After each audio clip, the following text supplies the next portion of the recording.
쓸데없이 좋아가지고 그 가게에 붙어있던 성경 말씀이 생각나요. 그 성경 말씀이 오늘 7절에 나온 내 시작은 미약하였으나 내 나중은 심히 창대하리라.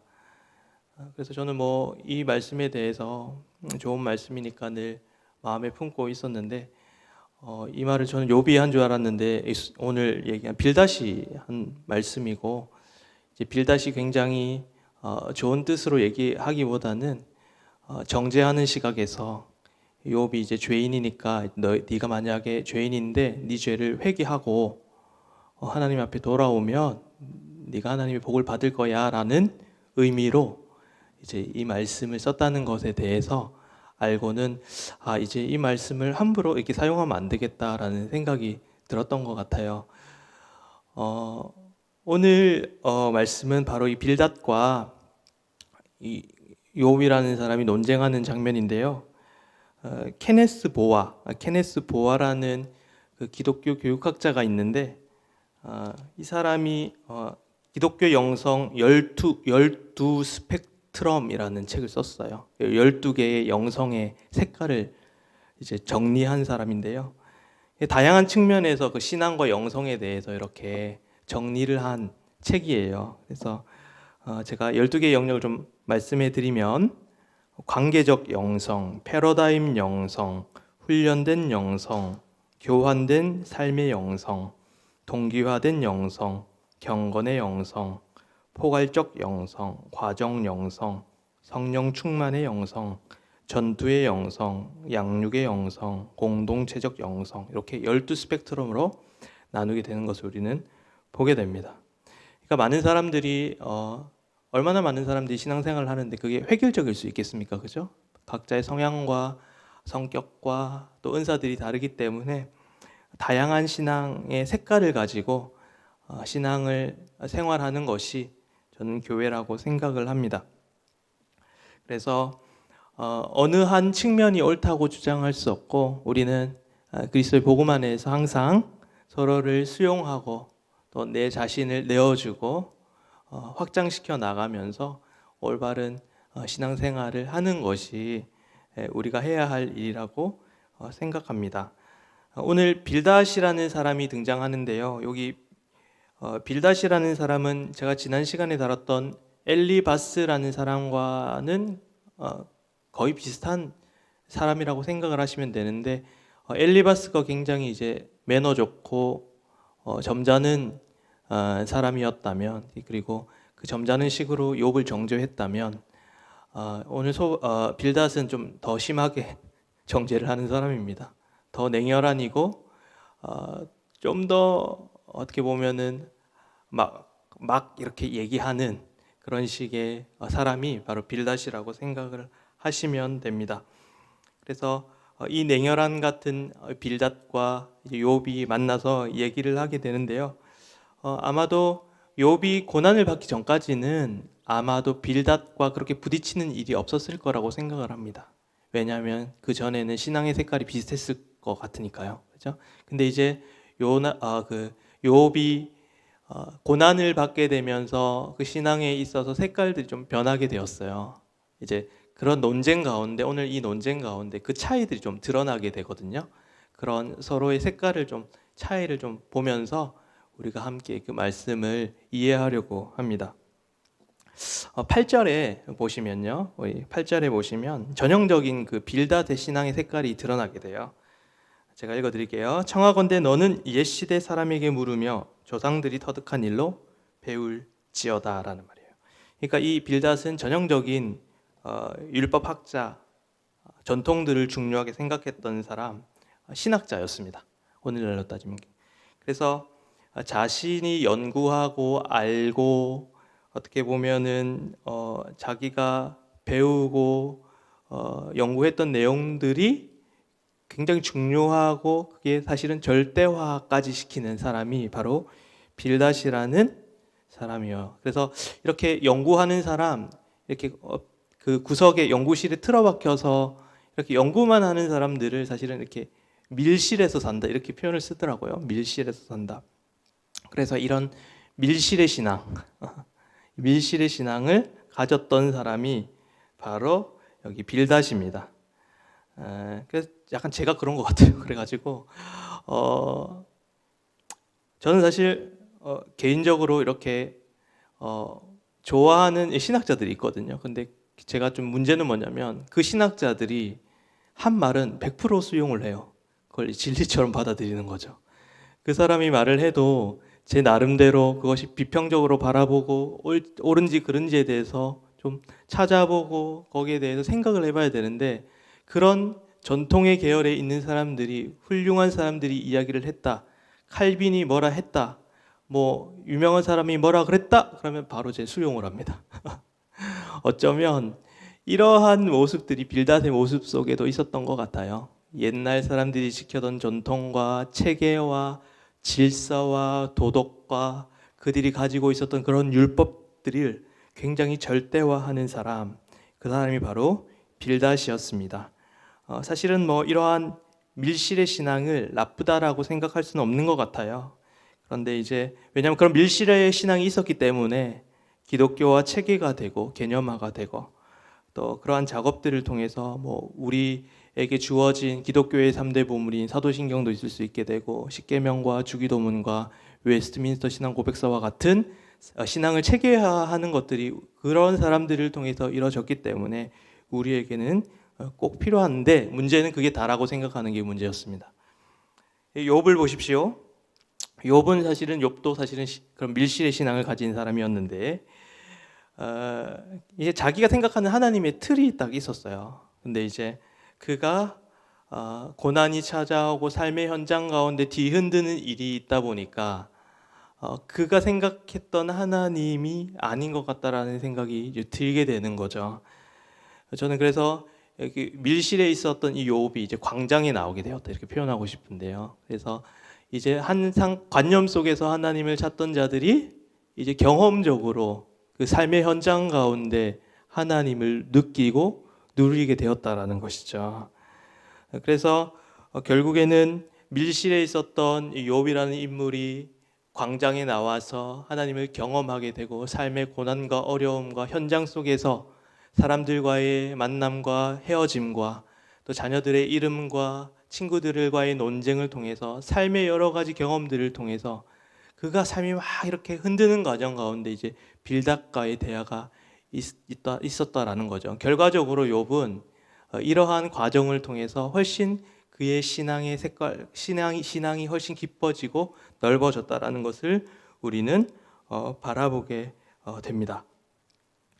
그래서 이런 요동치는 삶의 현장 가운데 밀실의 욥이 굉장히 깊고 넓은 신앙의 소유자가 된 것을 우리는 바라보게 됩니다. 그러니까 이러한 밀실과 광장이, 관념과 경험이 사실은 분리되는 게 아니라는 것이죠. 그것을 분리시키는 것이 아니라 혹시 그것이 균형을 맞추고 경험을 중요하게 생각하는 사람들은 밀실에 들어가서 하나님의 말씀과 또 체계를 정리할 수 있는 사람이 되어야 되는 것이고, 이제 밀실에 있는 사람들은 나와서 그 공동체 가운데, 광장 가운데 나와서 그렇게 경험을 통하여서 살아계신 하나님을 만나야 된다라는 것입니다. 그래서 저는 성남제일교회 이런 훈련들이요, 이러한 훈련들을 하는데 굉장히 도움을 많이 준다고 생각을 합니다. 제가 이제 제자반은 못 해봤는데 사역반과 DTS는 경험하게 되었어요, 감사하게. 근데 제가 생각하기에는 사역반의 훈련이 밀실의 훈련을 많이 하게 된 것 같아요. 그래서 굉장히 사역반 가운데서는 우리가 전통적으로 우리가 붙들고 있는 진리, 복음에 대한 확고한 가르침, 그리고 우리가 오래전부터 정통적으로 내려오던 그 핵심적인 복음에 대해서 굉장히 명확하게 알려주세요. 그런 체계들에 대해서 정확하게 알려주시거든요.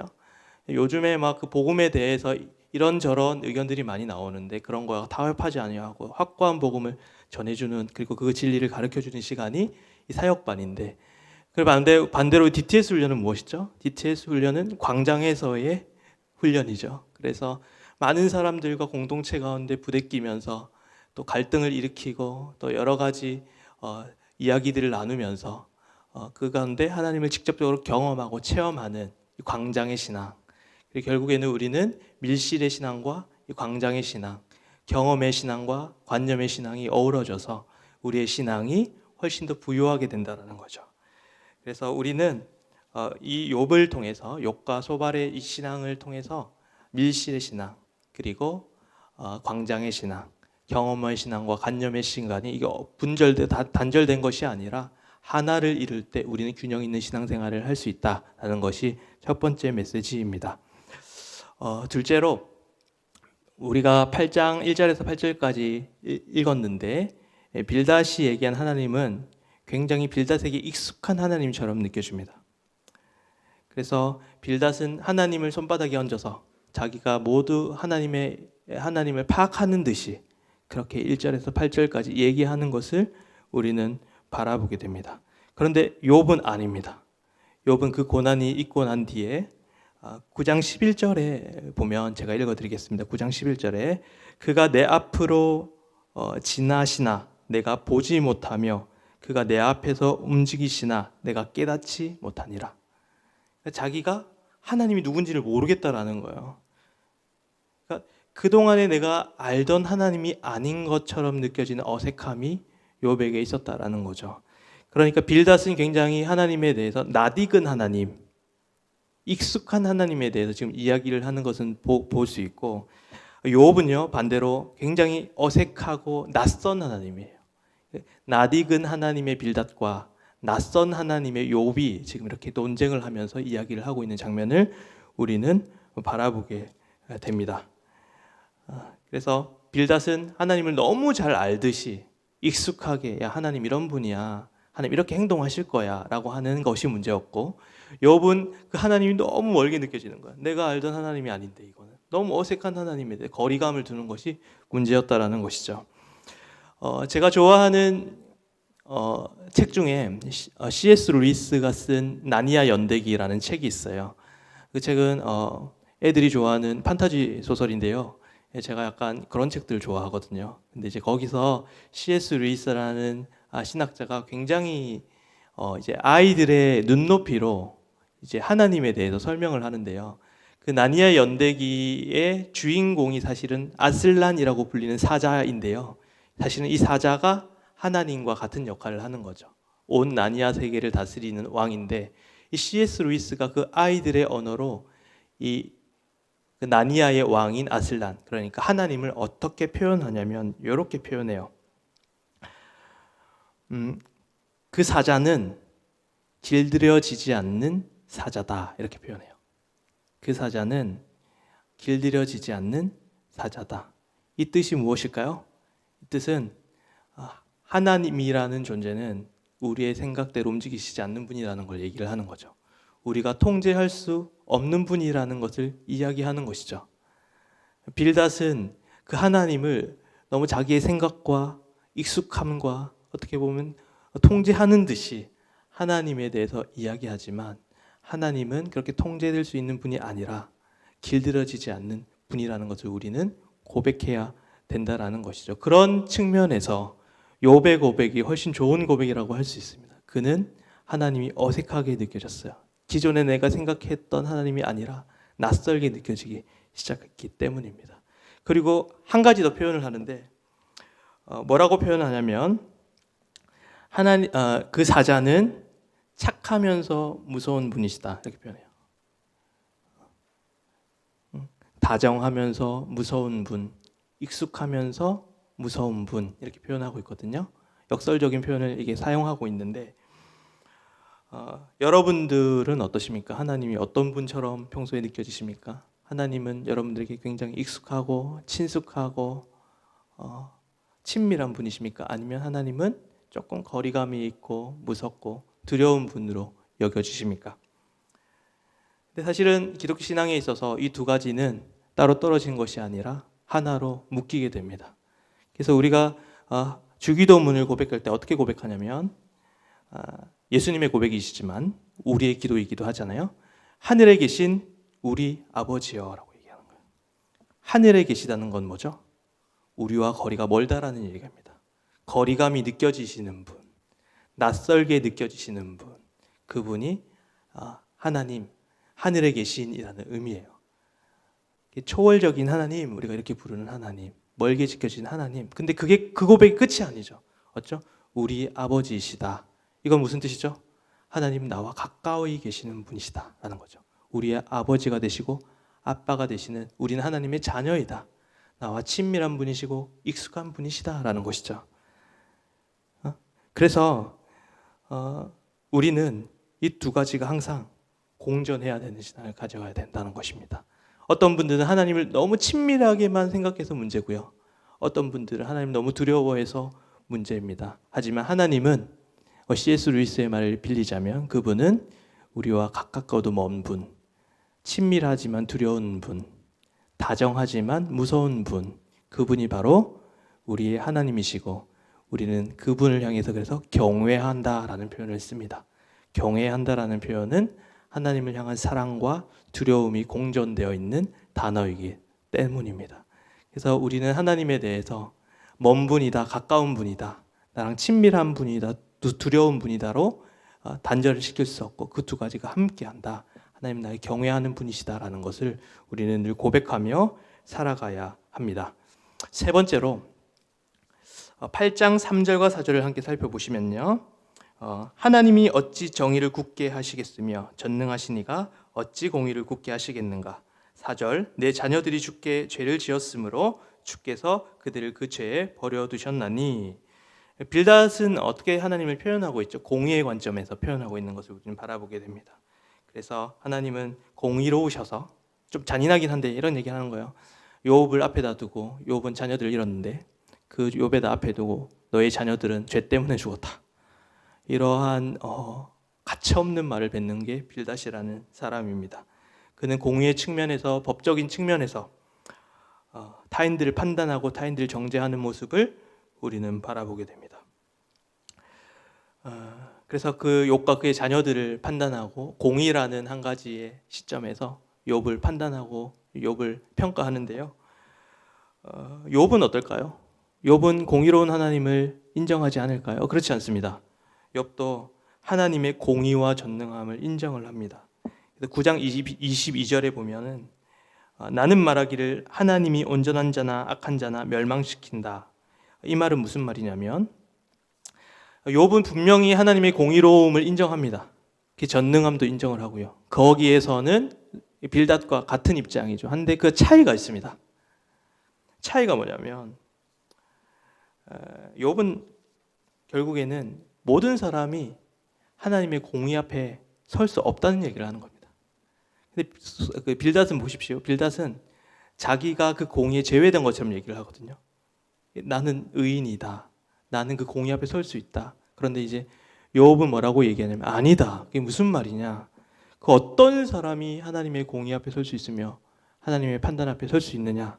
모든 사람은 죄인이다라고 얘기하는 거예요. 모든 사람은 심판받아야 한다. 그 공의 앞에 설 수 없다. 라고 얘기를 하면서 욥은 하나님 앞에 무엇을 구하는 것입니까?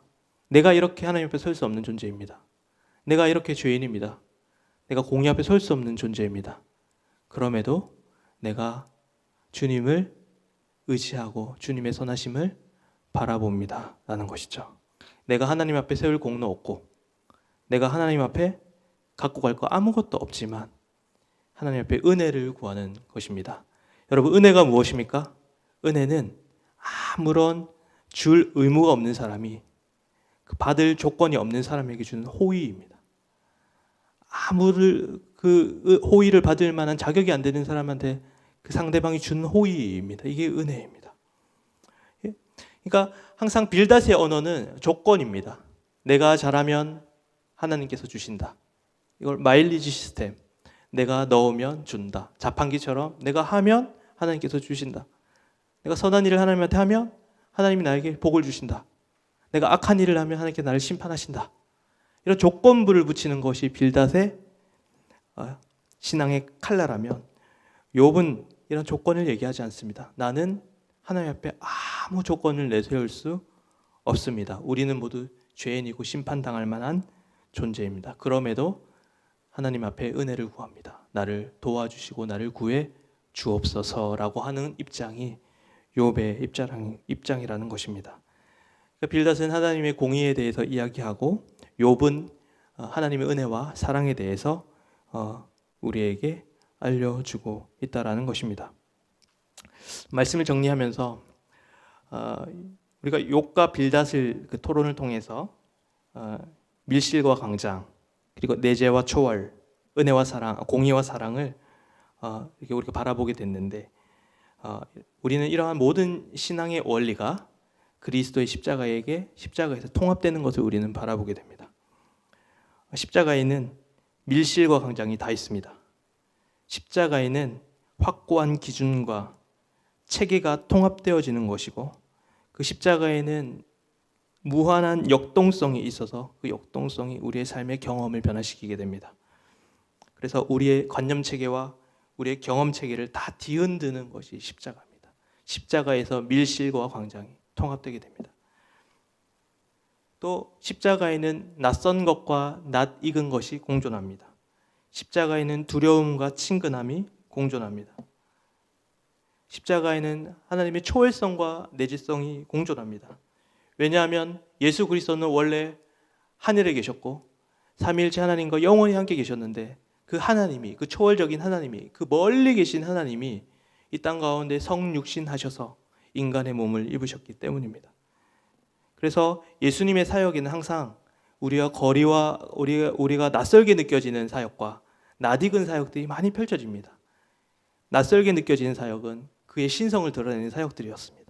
그는 기적을 일으키셨고 죽은 자를 살리셨고 자연을 잠잠케 하시는 하나님이시고 놀라운 신성을 그의 사역 가운데 드러내었습니다.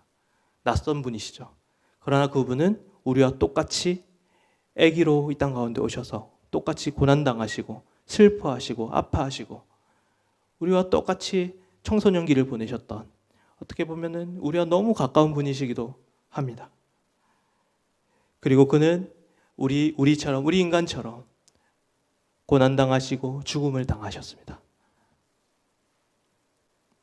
그러나 하나님께서는 너무 멀게 지키신 그분은 부활하시고 승천하셔서 그가 하나님이심을 드러내셨습니다. 그러니까 예수 그리스도의 사역에는 낯섦과 낯익음이 다 공존하는 것입니다. 초월성과 내재성이 다 공존하는 것입니다. 친밀하신 분과 두려우신 분이 공존하는 것입니다. 그래서 우리는 십자가에서 낯섦과 낯익음을 동시에 경험하게 됩니다. 마지막으로 십자가에는 공의와 은혜가 공존합니다. 예수 그리스도께서는 우리가 받아야 할 그 공의, 욥이 우리는 하나님 앞에 설 수 없습니다, 심판받아야 합니다 라고 생각했던 그 우리의 죄들을 다 홀로 짊어지시고 십자가에서 심판당하셨습니다. 하나님의 공의가 십자가에서 드러난 것입니다. 그러나 하나님의 그 심판으로 인해 우리는 사랑을 경험합니다. 은혜를 경험합니다. 하나님의 자녀가 됩니다. 그래서 십자가에는 공의와 사랑이 모두 드러나게 됩니다. 이 모든 것들은 내 힘과 내 노력과 내 의지로 되는 것이 아니라, 내 마일리지로 되는 것이 아니라 오직 그리스도 십자가에서 이루신 하나님의 사역, 그리고 그의 인격 가운데 이 세상에서 드러내신 그 사역들로 인하여 우리에게 주어지게 되었습니다. 우리의 신앙생활이 다를 수 있습니다. 색깔이 다를 수 있습니다. 그러나 한 가지 분명한 사실은 무엇이냐면, 우리가 함께 복음을 바라볼 때, 우리가 함께 십자가를 바라볼 때 우리의 모든 색깔이 그 십자가에서 통합되게 된다는 것입니다. 그 복음에서 통합되게 된다는 것입니다. 그래서 우리는 복음 안에서 하나가 될 수 있다는 사실입니다. 여러분들 혹시 어떤 색깔을 가지고 계십니까? 어떤 신앙의 색깔을 가지고 계십니까? 그때마다 우리는 그리스도의 복음을 바라보고 십자가를 바라볼 때 그 십자가에서 통합되는 하나님의 은혜를 우리는 누릴 수 있게 된다는 사실을 잊지 마시고, 우리가 항상 은혜로 주 앞에 서 있는 참된 신자의 모습을 살아가시는 여러분들의 삶이 되기를 소망합니다. 우리 함께 찬양하며 나아가시겠습니다.